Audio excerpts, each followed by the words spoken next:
নমস্কাৰ জয় হিন্দ সকলোকে স্বাগতম জনালো মন্টু ডিফেন্স আসামলৈ SSC GD constable new recruitment 2025 BSF CISF CRPF SSF SSB আইটিবিপিএন Assam riflemen SSC GD constable 2025 ৰ বাবে 27 আগষ্ট 2024 ত নতুন পদৰ বিজ্ঞাপন প্ৰকাশ পাব আজি যেহেতু 27 আগষ্ট 2024 আজি এসএসসি জিডি কনস্টেবলৰ 2025 চনৰ বাবে নতুন পদৰ বিজ্ঞাপন প্ৰকাশ পাব আজি কিমান টাইমত আহিব বহুতে মোক কমেন্ট কৰি হুদি আছে বহুতে কমেন্ট কৰিছে যে এসএসসি জিডি কনস্টেবলৰ ভ্যাকেন্সি এতিয়ালৈকে কিয় অহা নাই আজি 27 আগষ্ট হ'ল সকলো তথ্য জনাম সব ভিডিওটো সম্পূৰ্ণৰূপে চাই থাকিব আৰু যদি হে আপোনালোকে আমাৰ চেনেললৈ প্ৰথমবাৰ কাৰণে আহিছে তেতিয়ালে চেনেলটো সাবস্ক্ৰাইব কৰি লব সবনো মানে বিসকল ssc.gov.in অফিচিয়েল সাইটৰ স্পষ্টভাৱে ক্যালেন্ডাৰ জাৰি কৰা হৈছে যে এসএসসি জিডি কনস্টেবলৰ নতুন ভ্যাকেন্সি 2025 ৰ বাবে 27 আগষ্ট 2024 ত মুকলি কৰা হ'ব আজি এসএসসি জিডি কনস্টেবলৰ ভ্যাকেন্সি মুকলি কৰা হ'ব আৰু আজিৰ পৰা এপ্লাই হ'ব হয়তো অকমান টাইম লাগিব পাৰে ইমানো আপোনালোকে অধৈৰ্য নহব কাৰণ যিখিনি আপোনালোকৰ এসএসসি ক্যালেন্ডাৰ মতে ভ্যাকেন্সি জাৰি কৰে সেই মতে আপোনালোকৰ ভ্যাকেন্সি বিলাক আহে নিশ্চয় গম পাইছে এসএসসি যিখন আপোনালোকৰ ক্যালেন্ডাৰ আছে ক্যালেন্ডাৰ যোনটো তাৰিখৰ পৰা এপ্লাই হয় বা এডভাৰটাইজমেন্ট আহিব বুলি কয় হেতু তাৰিখতে আহে হয়তো দুই এদিন কেতিয়াবা লেট হয় কিছুমান ভ্যাকেন্সি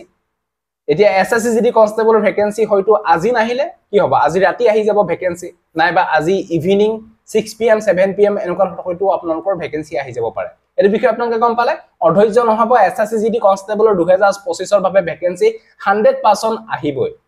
আজি ৰাতি নহলে আজি ইভিনিং টাইমত হয়তো ভ্যাকেন্সি আহি যাব আৰু তাৰ কাৰণে ভালকে আপোনালোকে পঢ়ি থাকক কাৰণ মেট্ৰিক পাছ কৰিলে পদবিলাকত এপ্লাই কৰিব পাৰিব ফাৰ্স্ট টাইম হ'ব আপোনালোকৰ ৰিটেন এক্সাম সিবিটি হ'ব তাতে পাই 13টা ল্যাঙ্গুৱেজত এক্সাম দিব পাৰিব আৰু যদি আমাৰ অসমৰ ক্যান্ডিডেট বিলাকে অসমীয়া মাধ্যমত যদি এক্সাম দিব বিচাৰে তেতিয়া আপোনালোকে এই ইবুকখন লৈ লওক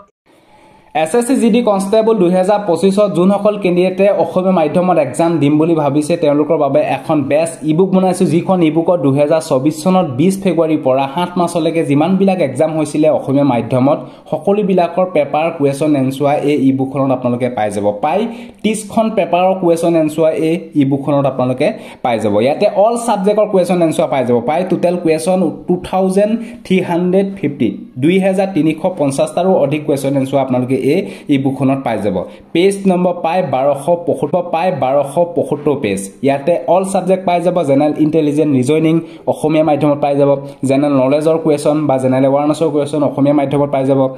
মেথছৰ কোৱেশ্চন পাই যাব অসমীয়া মাধ্যমত যিখিনি আপোনালোকৰ গ্ৰামাৰ আহে সেই গ্ৰামাৰখিনি আপোনালোকৰ ইংলিশ এণ্ড হিন্দী মাধ্যমতে দিব লাগিব সেই কোৱেশ্চনখিনিও আপোনালোকে পাই যাব যদি ল'ব বিচাৰে এখন একেবাৰে কম মূল্যত দিয়া হৈছে এনেকুৱা ধৰণৰ ইবুক আপোনালোকৰ কোটো নাপায় এখনৰ দাম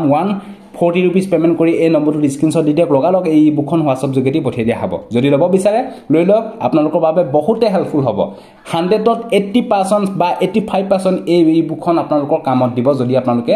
লৈ লয় যদি ল'ব বিচাৰে যদি ইন্টাৰেষ্ট হয় লৈ ল'ব পাৰে এই নম্বৰটোত পেমেন্ট কৰি স্ক্ৰিনশ্বট দি দিয়ক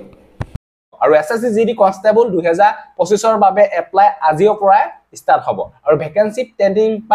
35,000 ভ্যাকেন্সি আহিব বুলি আপোনালোকে ধৰি লওক কাৰণ মই আপোনালোকক জনাইছো যে 64000 ভ্যাকেন্সি এসএসসি ডিপাৰ্টমেন্টত খালি হৈ আছে তাৰে ভ্যাকেন্সি পাই আপোনালোকৰ 35 প্লাস বা 40 ভ্যাকেন্সি আপোনালোকৰ 40000 ভ্যাকেন্সি আপোনালোকৰ হয়তো এসএসসি জিডি কনস্টেবলতে খালি হৈ আছে সো এটো আসলে যদি ভিডিওটো ভাল পালে সকলো ক্যান্ডিডেটক জানে ভিডিওটো শেয়াৰ কৰক যোনসকল ক্যান্ডিডেটে এসএসসি জিডি কনস্টেবল আগন্তুক 2025 ৰ ভ্যাকেন্সি বাবে যদি তৈয়াৰী কৰি আছে বা তেওঁলোকে অপেক্ষা কৰি আছে তেওঁলোকৰ কাৰণে এই ভিডিওটো বহুতে ইম্পৰ্টেন্ট কাৰণ বহুতে হয়তো নাহিব বুলি ভাবি আছে আপোনালোকে চিন্তা কৰিব কোনো কাৰণে 100% ভ্যাকেন্সি আজিয়ে আহিব বা আজি নাহিলে কি হ'ব আজি ৰাতি ভিতৰতে আহি যায় সো আজিলে বাই জয় হিন্দ বন্দে মাতৰম জয় অসম ধন্যবাদ